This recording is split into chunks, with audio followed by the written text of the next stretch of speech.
Dear students, our next topic is energy stored in capacitor. When we charge a capacitor with the help of battery, negative terminal of battery supplies electron to capacitor plate as shown in diagram.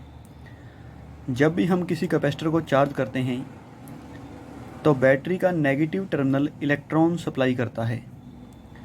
वो electron capacitor की एक plate पर जाकर जमा हो जाते हैं और ये इलेक्ट्रॉन दूसरे आने वाले इलेक्ट्रॉन्स को रिपेल करना शुरू कर देते हैं, जिससे कि बैटरी को और नेगेटिव चार्ज मतलब और इलेक्ट्रॉन भेजने के लिए इस रिपल्शन के अगेंस्ट वर्क करना पड़ता है। ये वर्क ही कैपेसिटर के अंदर इलेक्ट्रोस्टैटिक पोटेंशियल एनर्जी की फॉर्म में स्टोर हो जाता है। When we charge a capacitor with the help of battery, negative terminal of battery supplies electron to capacitor plate. The electrons on reaching the capacitor plate repels other incoming electrons. So battery has to do some work against this repulsion to send more electron to the capacitor plate. इस repulsion के against battery को जो work करना पड़ता है वही work capacitor के अंदर इलेक्ट्रोस्टैटिक पोटेंशियल एनर्जी की फॉर्म में स्टोर हो जाता है।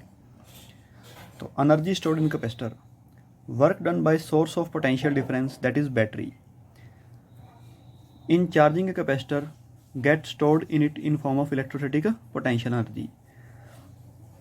सोर्स ऑफ पोटेंशियल डिफरेंस मतलब बैटरी कैपेसिटर को चार्ज करने में जो वर्क करती है वो वर्क कैपेसिटर के अंदर इलेक्ट्रोस्टैटिक पोटेंशियल एनर्जी की फॉर्म में स्टोर हो जाता है। This potential energy remain stored in the electric field between the plates of capacitor. आपने पीछे पढ़ा है कि कैपेसिटर की प्लेट्स के बीच में इलेक्ट्रिक फील्ड होती है। ये एनर्जी उस इलेक्ट्रिक फील्ड के अंदर ही स्टोर रहती है। When capacitor discharges energy stored gets released. जब कैपेसिटर डिस्चार्ज होगा तो ये एनर्जी रिलीज हो जाएगी, मतलब कैपेसिटर चार्ज होता जाएगा तो एनर्जी स्टोर होती जाएगी, कैपेसिटर डिस्चार्ज होता जाएगा तो एनर्जी रिलीज होती जाएगी। Next,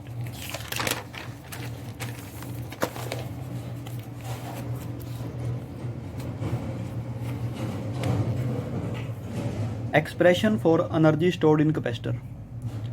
Let a capacitor of capacitance C0 is being charged up by a battery of potential difference V volt. Let at any intermediate stage charge on capacitor is Q, then potential difference between the plates of capacitor will be V is equal to Q by C0, equation 1. मान लो कि हम एक capacitor जिसकी capacitance C0 है उसे V volt की battery से charge कर रहे हैं। एट एनी इंटरमीडिएट स्टेज मतलब ड्यूरिंग चार्जिंग बीच में कोई ऐसी स्टेज है जहाँ पर कैपेसिटर पर चार्ज है Q, तो कैपेसिटर की प्लेट्स का पोटेंशियल डिफरेंस भी Q बाई C0 के इक्वल होगा। Now if the battery supplies some more charge dQ to capacitor then work done in doing so will be. अब कैपेसिटर को अगर थोड़ा चार्ज dQ और देना हो तो बैटरी को जो स्मॉल वर्क करना पड़ेगा वो work dW equal to V into dQ के इक्वल होगा।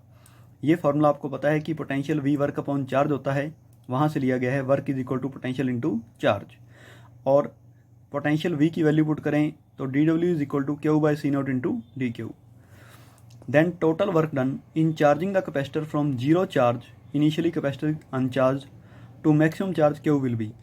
अब कैपेसिटर को जीरो चार्ज मतलब स्टार्टिंग से ही जब वो कैपेसिटर अनचार्ज था वहाँ से लेकर मैक्सिमम वैल्यू कैपिटल Q तक चार्ज करने में जो टोटल वर्क होगा वो स्मॉल वर्क की इंटीग्रेशन से निकलेगा। तो स्मॉल वर्क की इंटीग्रेशन dW की इंटीग्रेशन हमें टोटल वर्क बताएगी।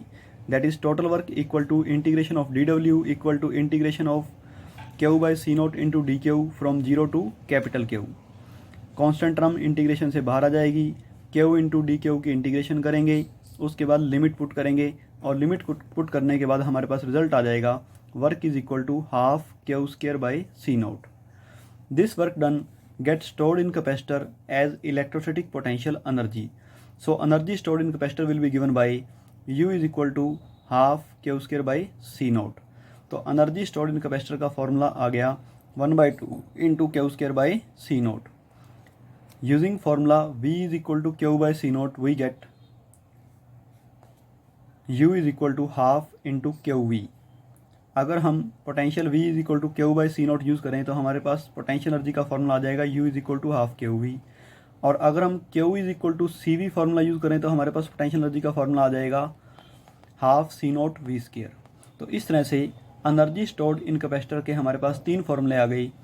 U is equal to half Q square by C naught equal to half Q V equal to half C naught V square. हमारी requirement के according, situation के according हम इन तीनों में से कोई भी फार्मूला यूज़ कर सकते हैं।